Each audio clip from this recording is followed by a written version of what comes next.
Ak viete o niekom, že sa vrátil zo zahraničia a má byť v karanténe a nerobí tak, prosím, zatelefonujte na 158, oznámte ho polícii, pretože tento človek svojim nezodpovedným správaním ohrozuje zdravie občanov Slovenskej republiky. Všetci dostanú maximálnu pokutu.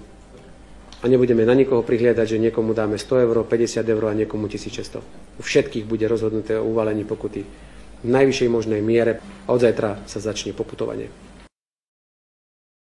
Vážení spoluobčania, mám pred sebou zákon o tzv. Covidových amnestiách, ktoré nedávno schválila Národná rada Slovenskej republiky. Keďže moje dnešné rozhodnutie o tomto zákone určite vyvolá vášne v časti našej spoločnosti, chcem vás poprosiť, aby ste si toto moje video pozreli až do konca.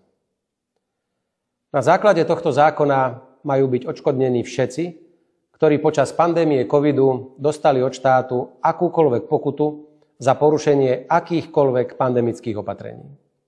Ešte raz, všetci akúkoľvek pokutu za porušenie akýchkoľvek opatrení. Každý jeden človek, ktorý porušil vtedy platné nariadenie a bol za to zo zákona potrestaný, má dnes byť podľa nového zákona odškodnený. Považujem to za mimoriadne nebezpečný precedens. Dodnes si živo spomínam na prvé dni pandémie a kroky vtedajšej vlády pod môjim vedením. Videli sme desivé zábery z Talianska, na ktorých ľudia umierali po stovkách a nechceli sme dopustiť, aby sa niečo podobné stalo aj na Slovensku. Preto sme veľmi rýchlo prijali mnohé zásadné opatrenia a ja sám som ako premiér verejne prosil ľudí, aby ich dodržiavali. A len vďaka týmto opatreniam a ich dodržiavaniu bolo Slovensko úspešné pri zvládnutí prvej vlny covidu. Tí, ktorí tieto nariadenia nedodržiavali, dostali za porušenie zákona a iných predpisov pokutu. A dnes štát hovorí, že všetkých týchto ľudí treba odškodniť. Aj tých, ktorí napríklad úmyselne nenosili rúška v nemocniciach či domovoch seniorov. A aj tých, ktorí mohli takto vedome a nezodpovedne niekoho nakaziť a ten človek za to nakoniec zaplatil životom. Nemohol by som sa pozrieť do očí pozostalým po obetiach covidu, ak by zákon začal platiť v tejto podobe. Preto som presvedčený, že ho treba upraviť. Vláda tvrdí, že úlohou štátu je zabezpečiť, aby sa viac neopakovali pandemické zlyhania v oblasti základných práv a slobôd.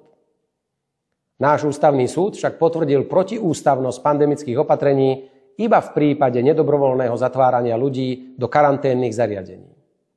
V tomto bode preto súhlasím, aby ľudia, ktorí boli proti svojej vôli zavretí do karantény v štátnych zariadeniach a ešte si ju aj museli zaplatiť, boli za tento krok odškodnení. A súhlasím aj s tým, že treba riadne a na základe vedeckých poznatkov a úcty k faktom zhodnotiť opatrenia, ktoré boli prijaté počas pandémie. Musíme predsa vedieť, ktoré opatrenia boli účinné a chránili naše životy, ktoré boli zbytočné a ktoré boli dokonca pre naše zdravie škodlivé. Ibaže vláda nám takúto analýzu doteraz nebola schopná predložiť. Už rok a pol pri vláde pôsobí špeciálny splnomocnenec na preverenie procesu riadenia pandémie a manažmentu použitých zdrojov. Výsledok jeho práce pri vyhodnotení správnosti prijímaných opatrení sme však zatiaľ nevideli. Nemôžem súhlasiť s tým, aby namiesto poctivého preverenia riadenia pandémie prišla vláda s nebezpečnou skratkou. Odškodniť en bloc všetkých, ktorí porušili zákon. Preto som sa rozhodol nepodpísať zákon o covidových amnestiách a vrátiť ho s výhradami parlamentu na opätovné prerokovanie.